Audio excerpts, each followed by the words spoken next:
Poverty-hit Indian families continue to look for ways to sustain their livelihood, even as political parties pump money into Hulu Selangor to garner support in conjunction with the upcoming by-election.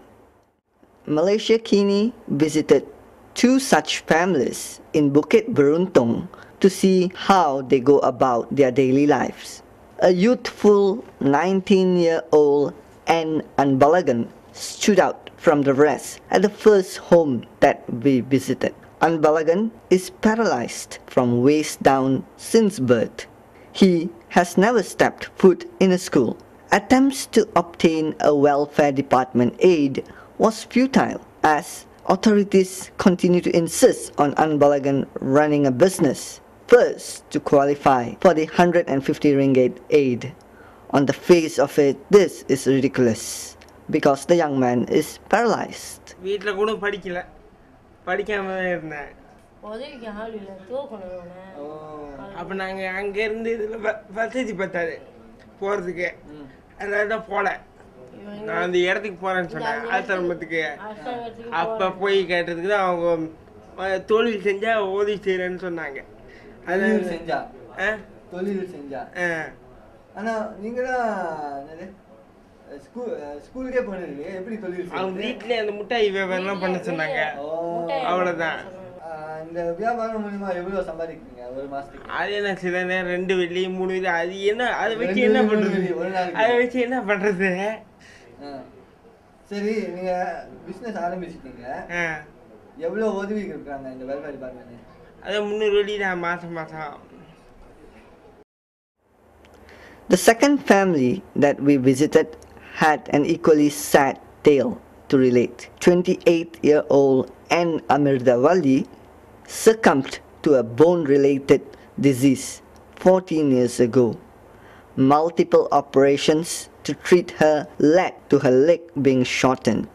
However, today she can't afford further treatment as ambulance services from her home to a hospital in Kuala Lumpur cost 400 ringgit. எலும்பு சிக்கின்னு இந்த கையெல்லாம் இந்த மாதிரி இழுத்துக்குவான் காலெல்லாம் நான் doctor சொன்னாங்க எலும்பு சிக்கின்னு இது என்ன குணப்படுத்த முடியாதுன்னு. ஹாஸ்பிட்டல் போனால் கூட ஆம்புலன்ஸ் காசுக்கு போக வர 400 இப்போ வீட்டுக்கு 250 வெள்ளி தண்ணி காசு கரண்ட் காசு. அப்போ நாங்கள் என்ன ஏதாவது உதவி கொடுக்குறாங்களா இந்த வெல்ஃபேர் டிபார்ட்மெண்ட்லையோ? நீங்கள் ஹாஸ்பிட்டல் போகிறீங்க ஏதாவது? அதெல்லாம் இல்லை. வெல்ஃபேர் 150 வெள்ளி கொடுத்தாங்க அவ்வளோதான். அந்த 150 இப்போ கூட யூனிவர்சிட்டி ஹாஸ்பிட்டல் போன் அடிக்கிறாங்க. நாங்கள் எப்படி கூட்டிகிட்டு போகிறது? இடையில வயிற்று வலிக்கா இங்கே கிளினிக்கில் போய் கேட்டதுக்கு 300 வெள்ளி கேட்குறாங்க. We are standing here today in Bukit Taman Sentosa, Bukit Beruntung, and we have visited 2 families that have been experiencing hardcore poverty.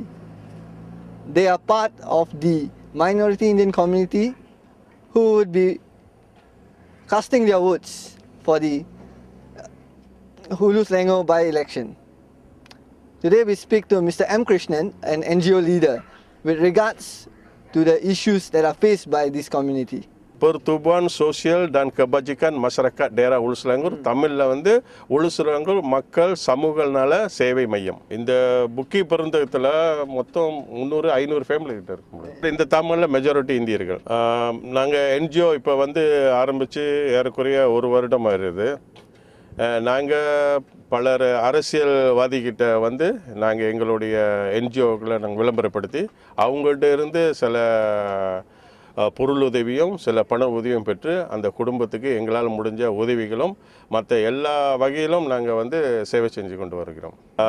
இங்கே உள்ள வட்டார மக்களுக்கு வந்து பிரஜா உரிமை இல்லை, வெல்ஃபேர் அதாவது சமூக நல உதவி இல்லை, கல்வி தகுதியும் குறைவாக இருக்கின்றது. அதே சமயத்தில் குடும்பமும் வறுமையான சூழ்நிலை. தோட்டப்புறத்தில் இருந்து இங்கே வந்தவர்கள் பெரும்பாலும் இந்த தாமானில் இருக்கிறதுனால அவங்களோட சூழ்நிலை ரொம்ப மோசமாக இருக்குது. ஃபேக்ட்ரிங்களெல்லாம் ரொம்ப குறைந்த சம்பளம் இருக்கின்ற காரணத்தினால் பிள்ளைங்க அதிகம். அதனால் அவங்களுக்கு சாப்பாட்டு வழி கூட ரொம்ப கஷ்டமாக இருக்கிறது. அதாவது இந்த உளுசுலங்கூர்லேயே ஏறக்குறைய 11,000 வாக்காளர்கள் இருக்கின்றார்கள். அதே சமயத்தில் ஒரு 50,000 பேர் இந்தியர்கள் இருக்கின்றார்கள். ஏழ்மை என்பது வந்து உடனடியாக இருக்க முடியாது, கண்டிப்பாக இருக்க தான் செய்வாங்க. ஆனால் யார் வந்தாலும் கொஞ்சம் கொஞ்சம் உதவி செஞ்சு அதை நம்ம நிவர்த்தி கொண்டுட்டு வரணும். ஆனால் இந்த முன்ன உள்ள அரசாங்கம் வந்து ஏதோ கொஞ்சம் கொஞ்சம் உதவி செஞ்சு இருக்குது. ஆனால் இருக்க தான் செய்யுது. ஏழ்மை என்பது ஒரே வட்டி நம்ம நிவர்த்தி செய்ய முடியாது, இருந்ததான் செய்யுது. ஆனால் இந்த 2 வருஷம் வந்து எந்த ஒரு அரசியல்வாதியும் வந்து இந்த ஏழ்மை மக்களை வந்து பார்த்தது கிடையாது. நீங்கள் சொல்கிறீங்க 2 வருஷமாக இப்போது இந்த மாநிலத்தை ஆளுற கட்சி வந்து எதுவுமே பண்ணல. ஸோ இந்த 2 வருஷமாக ஏன் இங்கே உள்ள இருக்கிற மக்கள் ஐசி வச்சுருந்த மக்களை ஏன் அவங்கள ரெஜிஸ்டர் பண்ணாமல் இருக்கிறீங்க? ஏன்னா ஒரு ஓட்டராக ரெஜிஸ்டர் பண்ணிருக்கு வந்து ஒரு போஸ்ட் ஆஃபீஸ் போனால் கூட ரெஜிஸ்டர் பண்ணிடலாம், அவ்வளோ சுலபமாக முடிச்சிடலாம். ஏன் நீங்கள் அந்த நடவடிக்கை எடுக்கலை? இது வந்துங்க அதுதான் நான் சொல்கிறேன். நாங்கள் வந்து அவர்கள் வாக்காளர் ஆக்கணுன்ற நோக்கம் எங்களோட குறிக்கோள் எங்களுக்கு இப்போ இல்லை. நாங்கள் வந்து இப்போ தான் அண்மையில் வந்து ஒரு வருடமாக செஞ்சுருக்கோம். எங்களோட நோக்கமெல்லாம் முதலில் அவங்களுடைய பசியை தீர்க்கணும், அந்த குடும்பத்தை பிரச்சனையை தீர்க்கணும். அவங்க வாக்காளர் என்பது 5 வருஷத்துக்கு ஒரு வாட்டி தான் வருது. ஆக அவங்களுடைய சமுதாய பிரச்சனை தீர்த்துட்டாக்கா அதன் பிறகு நாங்கள் வந்து வாக்காளராக ஆக்கணும்ன்றது தான் எங்களுடைய நோக்கம். இங்கே உள்ள இருக்கிற மக்களுக்கு பிரச்சனைகளில் தீர்வு காண்பாங்களா இல்லையா? அதாவதுங்க சார், மக்களுக்கு பிரச்சனையை தீர்ப்பதுக்கு வந்து அரசியல்வாதிங்க இருக்கிறாங்க. ஆனால் எங்களால் முடிஞ்ச அளவுக்கு எங்களால் முடிஞ்ச வந்து நாங்கள் உதவி செஞ்சு கொண்டு வரோம். இப்போ இந்த தேர்தலுக்கு முன்னாடி பல நிகழ்ச்சிகளை நடத்தி நாங்கள் உதவி செஞ்சு கொண்டு வருகிறோம். ஆனால் இது முழுமையாக இதை செய்கிறதா இருந்துச்சுன்னா அரசியல் கட்சி சார்ந்தவர்கள் தான் இதை வந்து அவங்க செய்ய முடியும். இது வந்து அவங்களுக்கு நிறைய பண உதவிகள் எல்லாமே கிடைக்கும், அவங்க செய்ய முடியும். ஆக நாங்கள் வந்து அவங்களுக்கு உறுதுணையாக இருந்து இந்த பிரச்சனைகளை நாங்கள் தீர்க்க வைக்க முடியும்னு நான் நினைக்கிறேன். அதாவது யார் இந்த தொகுதிக்கு வந்து வேட்பாளரால் நின்றாலும் இந்த அடிமட்டத்தில் இருக்கிற ஏழை மக்களுக்கு உதவி செய்யக்கூடிய வேட்பாளரால் தான் தேர்ந்து எடுக்கணும் ஒழிய இவங்க வந்து யாரும் வந்து எதிர்கட்சியோ ஆளுங்கட்சியோன்றது கண்ணை மூடிக்கிட்டு ஓட்டு போட வேணான்றது தான் என்னுடைய ஒரு வேண்டுகோள். இப்போ அன்னைக்கு நீங்கள் தலைவர் சொல்கிறது போல் இந்த உளுசுலாங்கில் நிறைய பிரச்சனைகள் இருக்குது. அதாவது மெயின் மட்டத்தில் பார்த்தீங்களா நல்லா சிறப்பாக தான் இருக்காங்க. அது நடுவில் பார்த்தீங்களா அவங்களும் சரியாக இருக்காங்க. ஆனால் கீழ்மட்ட பிரச்சனைக்கு யாரும் இறங்கி வரல இன்னும்.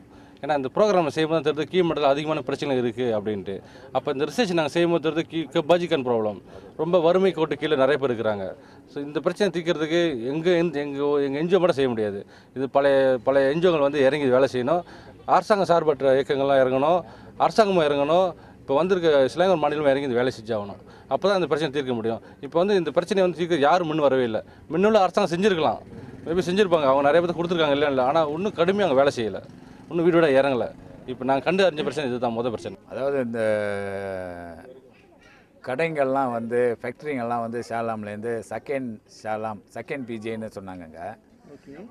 சில ஃபேக்ட்ரிங்கெல்லாம் இங்கே வரல. அதாவது வேலை வாய்ப்பு ரொம்ப குறைவு. வேலை வாய்ப்பு குறைவுனால ஸோ இங்கே வந்து ரொம்ப பேர் வந்து இருந்தவங்கலாம் போயிட்டாங்க. முன்ன வீடு எல்லாம் ஃபுல்லாக இருந்தது, மக்கள் கூட இருந்தாங்க. இப்போ வேலை வாய்ப்பு குறைவு, சம்பளம் குறைவுனால எல்லாம் மறுபடியும் ரவாங்கு கேளுங்க அந்த மாதிரி போயிட்டாங்க.